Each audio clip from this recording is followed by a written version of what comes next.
Olha, com a escalada nos ataques dos Estados Unidos ao Irã, o presidente dos Estados Unidos, Donald Trump, pressiona Teherã pelo fim do conflito. Os mercados globais, como a gente trouxe para você ontem, fecharam a quinta-feira sem uma direção única, refletindo esse cenário de completa incerteza. Para a gente entender o que vem pela frente e que um possível desfecho da guerra poderia significar para os investidores, converso agora com Sidney Lima, analista da Ouro Preto Investimentos. Sidney, seja muito bem-vindo, é um prazer ter você aqui. Muito obrigado e, como sempre, é uma honra estar aqui com vocês. Sidney, queria começar perguntando acerca dessa série de sinalizações dadas por Trump. A gente teve aquele pronunciamento feito por ele essa semana que provocou uma aversão a risco maior por parte dos investidores. Havia um certo wishful thinking, havia um certo otimismo por parte dos investidores acerca de um fim rápido da guerra, o que parece que ficou um pouco mais distante. Eu queria entender, dentro desse cenário, como é que vocês estão avaliando exatamente essa precificação dos ativos e para onde está indo a liquidez? Nós temos dois fatores estruturais, né? De um lado, a gente vê aí a estrutura econômica e todo aquele caminho que a gente via desde o início do ano aí, relacionado à trajetória do contexto de precificação e da inflação aqui dentro do mercado brasileiro, que traz ali um norte para a condução de política monetária, basicamente a taxa de juros. Inclusive, a gente já teve no início uma sinalização dos cortes por parte do Banco Central, que acabou não acontecendo, né? Essa questão da guerra, ela traz uma série de ruídos. No início, boa parte do mercado até acreditava que nós teríamos um impacto muito generalizado no contexto de guerra, só que, como vocês vêm falando também, falta uma certa clareza por parte de Donald Trump, quais são esses reais objetivos, quais são os objetivos que Donald Trump ele acaba querendo atingir. E aí, nesse meio do caminho, a gente acaba tendo ruído, tá? Mas a percepção é que, assim, a gente se encaminha para algo mais concreto em relação à definição do contexto de guerra aqui dentro do mercado brasileiro, no mercado mundial, para esses impactos aqui dentro do mercado brasileiro, e o mercado principalmente o brasileiro, começa a voltar a olhar muito mais para essa condução do contexto de preços aqui dentro do mercado, tá? Mas, assim, vale lembrar que nós ainda não tivemos uma série de indicadores que capitalizam essa alta da elevação do petróleo e todo o seu efeito cascata. Isso é algo que o mercado ainda está batendo um pouquinho de cabeça para tentar precificar de uma forma efetiva sobre os ativos aí. A gente vê, mesmo assim, uma continuidade de uma entrada de capital gringo, capital estrangeiro, não nas mesmas proporções que a gente viu anteriormente, antes do caso guerra, mas assim, a gente acaba percebendo que o mercado brasileiro, ele ainda segue sendo um mercado bem aceito perante o olhar aí de boa parte do mercado. Se tratando de liquidez, se tratando aí basicamente de fluxo, quando a gente tem esses ruídos dentro do mercado que afetam aí todo o contexto geopolítico, que afeta também todo o contexto econômico mundial, a precificação, por exemplo, dos títulos de dívida lá no mercado norte-americano, elas acabam ficando um pouco mais atrativas. Então é natural que nesses ruidinhos do curto prazo, principalmente perante as falas de Donald Trump, os títulos de dívida norte-americana eles acabem atraindo boa parte desses recursos, porque boa parte dos grandes investidores agora, né, acabam acreditando, e a gente pode até ver isso com uma série de métricas que a gente tem da CME, que a taxa de juros, a famosa esperada redução da taxa de juros lá no mercado norte-americano, que estava previsto para esse ano, agora ela só está prevista para setembro do ano que vem. Então, o título de dívida norte-americano ele seguirá pagando muito caro. E aí não dá para comparar, né, a segurança que o grande investidor tem nos Estados Unidos, por mais que esteja envolvido direto com a guerra, nos outros países como os emergentes. Pois é, né, Sidney? Eu queria até falar sobre isso, porque a gente tem discutido muito essa importância dos títulos norte-americanos, do dólar, é evidente também, como reserva de valor. Mas antes da gente entrar nesse assunto, que também tem uma correlação direta com a política monetária que você mencionava, eu queria entender, você falou dessa entrada do capital estrangeiro no mercado brasileiro.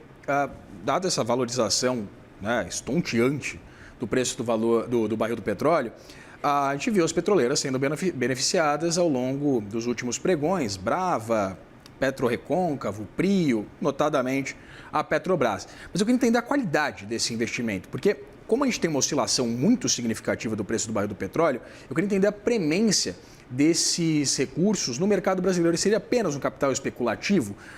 E pergunto também, né, em paralelo, se uma possível redução do nível de atividade econômica, dada a inflação, dado o bloqueio das correntes, se isso também não ameaça, por exemplo, empresas como a Vale, que a gente sabe do peso que tem no nosso índice, né?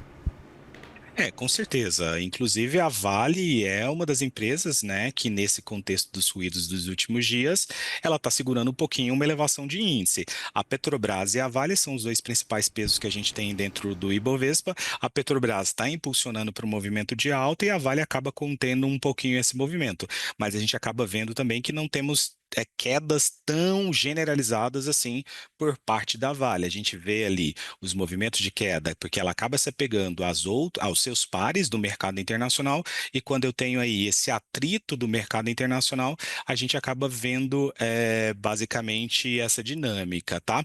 Sobre o benefício que você falou aí, se é sustentável ou não, essa questão nas empresas que estão ligadas ao petróleo, eu acredito que assim, nós temos características muito boas para as empresas que estão ligadas ao petróleo aqui dentro do mercado brasileiro, que sua receita está diretamente ligada ao petróleo, mas a gente sempre olha dois fatores, tá? Primeiro é a direção e segundo é a proporção. Então, o quanto está alongado, qual foi o upside dentro de um curto prazo. Então, assim, eu acredito, tá, fielmente, que, por exemplo, o caso clássico da Petrobras. Petrobras, ela foi Petrobras, é Petrobras, continuará sendo Petrobras. É uma das empresas mais sólidas que a gente tem dentro do nicho no mercado mundial como um todo, tá? Tem valuation, a gente tem indicadores que são muito bons da Petrobras, que envolve ali endividamento, lucratividade pelo preço da ação, patrimônio da ação, que acabam atraindo, sim, naturalmente, este movimento e a captação de recursos, seja de gringos, seja do mercado local, para investimento nela, e a gente tem um impulsionamento aí do valor dessas ações, uma valorização.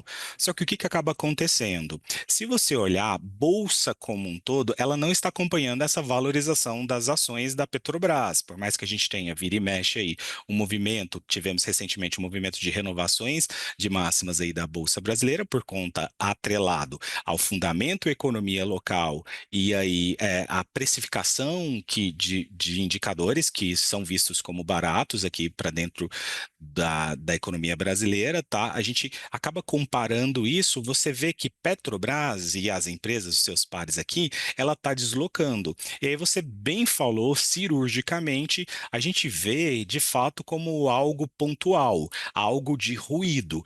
Correções nessas empresas, que são as correções de preço, elas com certeza ocorrerão, tá? E aí, boa parte desses grandes investidores aproveitam esses momentos para tirar oportunidades e ganhos financeiros em movimentos especulativos. Essa é uma característica que a gente acaba vendo, né?